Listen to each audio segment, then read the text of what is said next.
Et donc, salut à toi, ici The Prof de Gomet, j'espère que tu vas bien. Aujourd'hui, on se retrouve pour le deuxième épisode sur la mini-série de vlogs concernant le métier de professeur des écoles. Avant de commencer, je voulais déjà vous remercier pour l'accueil incroyable que vous avez fait au premier épisode. Je m'y attendais vraiment pas, on a fait plus de 1000 vues en même pas 24 heures.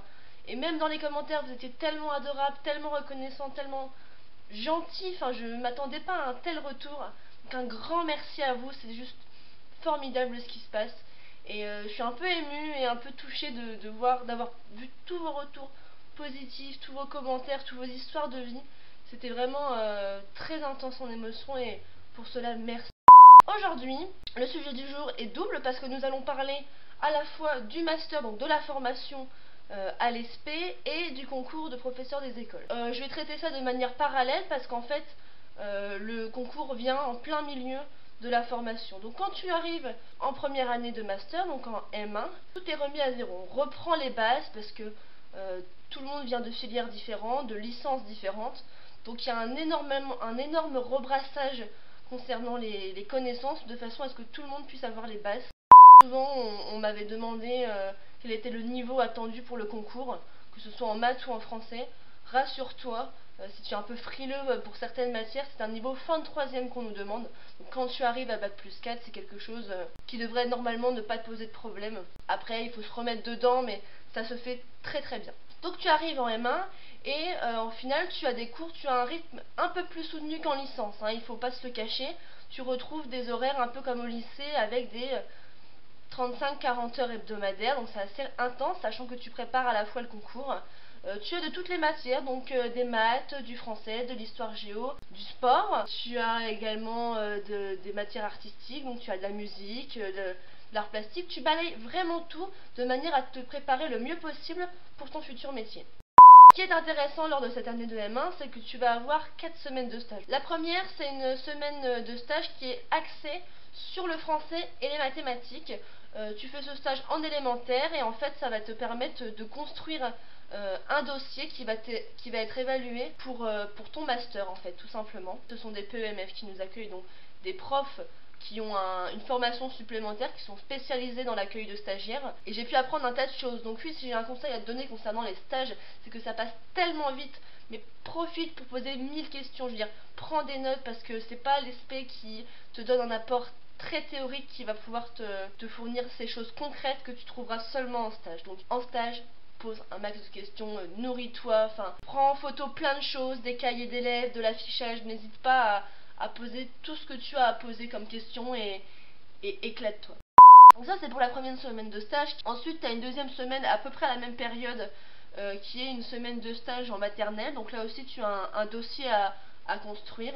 Donc pareil, éclate-toi, profites-en au maximum. Concernant le troisième stage, il va durer 15 jours et il va arriver à peu près à la période de février.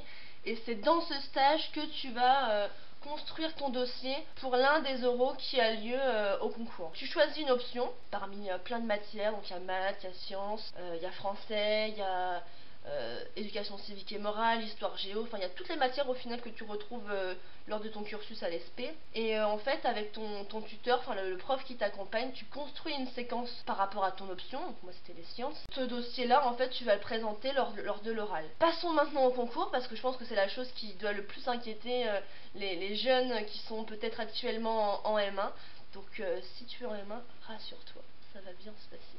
Donc en fait, il est réparti en deux étapes. Les écrits d'abord, puis les oraux. Les écrits, ça va permettre de faire une présélection, parce que si tu n'as pas une moyenne assez haute, eh bien tout simplement tu n'accéderas pas aux oraux. Comment les écrits se passent? Donc tu en as deux épreuves. Tu as mathématiques et français, ce sont deux épreuves de 4 heures. Pour le français, elle est coupée en 3 parties. La première partie, ça va être où on va t'interroger sur tes connaissances, sur des choses techniques, pointues, comme par exemple l'orthographe, la conjugaison, la grammaire. Ensuite, deuxième partie, tu vas devoir réaliser une synthèse de documents, donc tu vas avoir tout un corpus de documents autour d'un même thème, donc c'est les choses que tu peux faire, que tu apprends généralement au cours du lycée.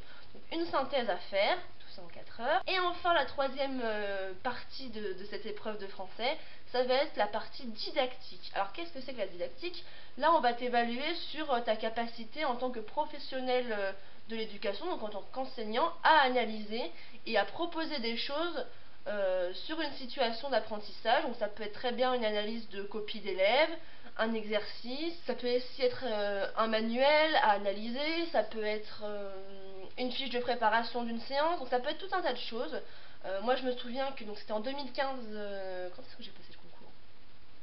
C'était en 2016, j'ai passé le concours en 2016 et il y avait eu les nouveaux programmes de maternelle en 2015. Du coup on savait très bien qu'ils allaient nous balancer plein de choses sur la maternelle et ça n'a pas loupé parce qu'en français c'était entièrement axé sur la maternelle. On avait une représentation d'un album de jeunesse Petit ours brun et on avait tout un tas de questions là-dessus et on avait également pas mal de questions sur l'organisation de la salle de classe en maternelle, donc avec les différents coins, donc le coin cuisine, le coin poupée, le coin groupement, la bibliothèque. Il fallait expliquer un petit peu l'intérêt d'avoir des coins comme ça pour l'élève et la structuration de l'espace qui était assez importante. Ensuite, la deuxième épreuve pour les écrits, ce sont les mathématiques. Donc, pour les mathématiques, c'est coupé en deux parties, comme pour le français, une partie connaissance où c'est des exercices d'application. Encore une fois, on nous demande un niveau fin de troisième. Donc ça peut sembler difficile parce que ça semble lointain, mais une fois que tu te replonges dedans, ça va tout de suite mieux et ça se passe. Et la deuxième partie pour les mathématiques, ça va être, comme pour le français, une épreuve de didactique, donc sur des exercices d'élèves, ça peut être très riche. Moi, mon conseil pour cette épreuve d'écrit, ça va être de faire un maximum tout simplement d'examens qui a pu être donné les années précédentes. Je ne me suis pas entourée d'annales pour cette épreuve parce que je jugeais suffisant le contenu et la formation que j'avais eue à l'ESP. Après, je sais que j'ai des copines qui ont acheté et qui ont emprunté des annales, mais mon conseil c'est vraiment ne te noie pas sous les bouquins. Si ça te rassure d'avoir un annale, choisis-en un qui te plaît, mais n'en achète pas des 1000 et des 100. Et surtout, si tu dois en prendre un, emprunte à la BU. Il y en a plein, des très bien faits, tu peux les emprunter sur plusieurs semaines, mais ne va pas se ruiner, surtout quand on est étudiant, encore en M1, ne te ruine pas en annale parce que ça va te servir au final que quelques mois et après tu sauras plus quoi en faire. On passe maintenant aux oraux. Donc quand tu as été admissible aux écrits, tu accèdes donc à l'étape d'après qui est les oraux. Donc il y a 2,5 €. Et demi parce que le deuxième, en fait, c'est deux épreuves en une. On va y revenir après. La première épreuve d'oral, c'est l'épreuve d'option. Donc en fait, pendant ton année de M1, tu as dû choisir cette option avec ton stage de 15 jours. Moi, c'était les sciences. Et en fait, pendant toute cette période, tu montes un dossier que tu vas présenter devant un jury. Un dossier contenant une séquence d'apprentissage, donc tu leur expliques. Par contre, cette oral peut faire un petit peu peur parce que tu parles pendant 20 minutes non-stop. Et attention, 20 minutes, c'est 20 minutes. Parce qu'ils te coupent si tu dépasses tes 20 minutes. Bon, ils sont pas à 10 secondes près, mais faut vraiment que ce soit carré. Et de toute façon, à l'ESP, tu es entraîné, il y a des oraux blancs, des examens blancs. Après ces 20 minutes de présentation, tu as 40 minutes de questions. Donc là, c'est un petit peu... Tu stresses un petit peu, mais généralement tu es préparé pour ce genre de questions. Donc, ça va être des questions sur finalement ce que tu as fait. Donc c'est vraiment pour moi l'oral le plus simple. Enfin, ça a été pour moi l'oral le plus simple parce que c'est un dossier que tu construis toi, qui t'appartient. C'est quelque chose que tu as fait avec les élèves. Donc c'est beaucoup plus parlant que l'oral d'après, tu vas voir. Ah oui, j'ai pas parlé du jury. Donc le jury, il est composé de 4 personnes. Donc tu as un IEN, donc c'est un inspecteur de l'éducation nationale. Ensuite, tu as un conseiller PEDA. Donc ça, c'est une personne qui va intervenir une fois que tu seras jeune enseignant, qui va venir te suivre. Tu as un professeur des écoles, donc comme toi. Et tu as un professeur de collège ou de lycée spécifique à la matière. Donc moi, comme j'étais en sciences, je crois que c'était un prof de physique que j'avais en collège. Donc voilà, donc ce sont des gens très bienveillants. Ils sont quand même, ils t'accompagnent bien. S'ils voient que tu galères, ils te tire pour que tu sois le plus valorisé possible. Si jamais tu sens que les questions te semblent, enfin que si les questions te semblent difficiles, rassure-toi, c'est souvent parce que ils cherchent à aller toujours de plus en plus loin, parce qu'il y a 40 minutes à meubler de questions, donc si on n'a pas répondu à une question voire deux, c'est pas la fin du monde. Le second oral concerne le sport et une matière qui s'appelle connaissance des publics et des institutions.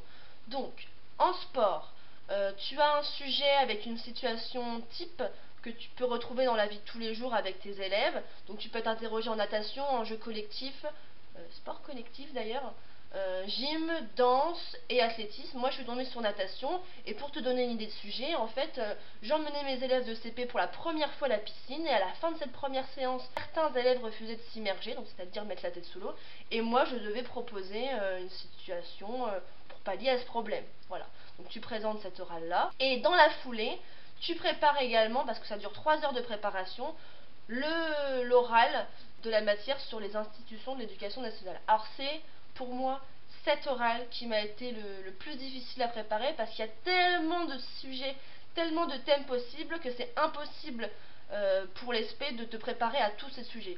Nous, on a dû en voir 4-5, on a dû voir la laïcité, la relation école-famille, le genre, enfin vraiment des trucs assez simples. C'est pour cette matière que j'ai investi dans un annal qui m'a un petit peu sauvé la vie, je te l'avoue. Il s'agit de cet annal et je l'ai trouvé super. C'est éducation et système éducatif, et ce qui est bien dans celui-ci, c'est qu'il est organisé. Fais le focus. Il est organisé en fiches.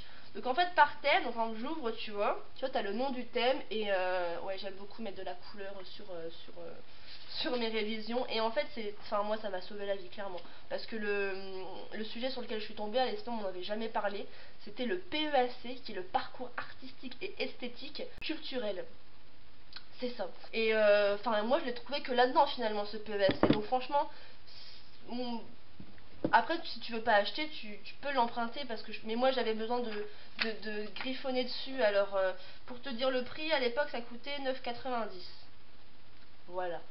Donc cet oral là, comment ça se passe? Donc tu as un ensemble de documents sur ton sujet, donc moi c'était le PEAC, et tu as un ensemble de questions que tu dois traiter face au jury. Donc ça c'est pour les oraux. Une fois que tu es admis au concours, donc déjà c'est quand même pas mal, tu arrives en M2, et en M2 du coup tu passes en M2 MEF, tu es en alternance, ce qui veut dire que la moitié du temps tu es avec tes élèves, tu es avec ta classe, et l'autre moitié du temps tu continues ton master, parce que tu as ton mémoire à faire, mémoire par ailleurs que tu as commencé un petit peu à tâtonner pendant ton année de M1, c'était déjà encore beaucoup théorique, et pendant l'année de M2 tu vas faire le recueil de données avec tes élèves. Donc moi j'étais en mi-temps en école maternelle, j'avais des moyennes sections, 32 moyennes sections, et donc le reste du temps en fait le plus important c'est ton mémoire. Tu passes énormément de temps à le faire. Pour valider ton M2, tu as 3 choses importantes: ton master, ton mémoire, parce que si tu ne valides pas ton mémoire, tu valides pas ton master, enfin les deux sont reliés, et le stage. Durant cette année d'alternance, parce que je pense que c'est ça qui t'intéresse le plus, donc la partie avec les élèves, tu es suivi par 2 enseignants. Un enseignant de l'ESP, qui en fait est ton tuteur de mémoire, et un PEMF, encore un, qui va te suivre tout au long de l'année, qui va te visiter de manière régulière, voir en classe comment ça se passe. Et encore une fois, ils sont bienveillants, ils sont là pour nous accompagner, pour nous donner des conseils, et franchement, moi, la personne qui m'a suivi était tout simplement adorable, et j'ai énormément appris auprès d'elle. Et donc cette personne-là va te donner une note de stage, donc c'est la 3e chose importante pour valider ton M2. Et là encore, si tu n'as pas ton stage, tu te fais recaler, tu n'es pas ce qu'on appelle titularisé. La titularisation, c'est ce que tu as à la fin de ton stage, et c'est ce qui te permet tout simplement l'année d'après, ce que je suis cette année, passer à 100%, donc avoir ta classe, travailler avec les enfants toute la semaine. Si jamais tu loupes le concours, qu'est-ce qui se passe? Alors déjà, ce n'est pas une fin en soi. Il faut savoir que moi j'ai quelques copines qui ont loupé le concours, et ça arrive, hein. Ça reste un concours, ça reste difficile, il y a une sélection qui est là, qui est réelle, mais ce n'est pas une fin en soi. Quand tu rates ton concours, tu passes quand même en M2, ce qui permet de ne pas perdre de temps, qu'on appelle le M2 PIF, et je ne saurais pas te dire ce que ça veut dire PIF. Je crois que le I c'est pour ingénierie, et F c'est la formation. Durant cette année, ça te permet de te donner une seconde chance pour mieux préparer ton concours. Donc c'est pas grave de louper ton concours une fois, ça arrive à des tas de gens bien. Donc rassure-toi, il y a une seconde chance après. Donc voilà, écoute, je crois que j'ai fait le tour de la question. J'espère ne pas avoir parlé trop vite, j'espère ne pas avoir été trop ennuyante. En tout cas, pour le prochain épisode, on parlera du coup de l'après-concours, de ce qui se passe, de ce que je suis en train de vivre cette année.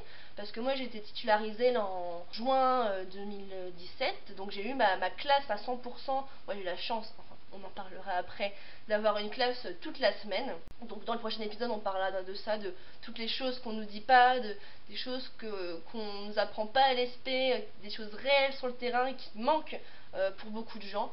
J'espère que cette petite vidéo t'aura plu et que ça t'aura apporté des réponses à tes questions si tu doutes de ton orientation, et si jamais non tu es à l'ESP et que tu t'inquiètes. Le concours, certes ça fait peur, mais si tu le bosses tout au long de l'année et que tu mets toutes les chances de ton côté pour réussir, il n'y a pas de raison que ça se passe mal. Tu fais des annales de manière régulière, des épreuves de concours de manière régulière, ça va très bien se passer.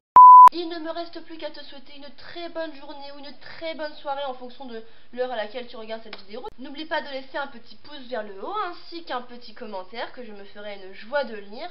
Et on se retrouve dans 15 jours pour le 3e et dernier épisode de cette mini-série de vlogs. Je t'embrasse et je te dis à la prochaine. Bye.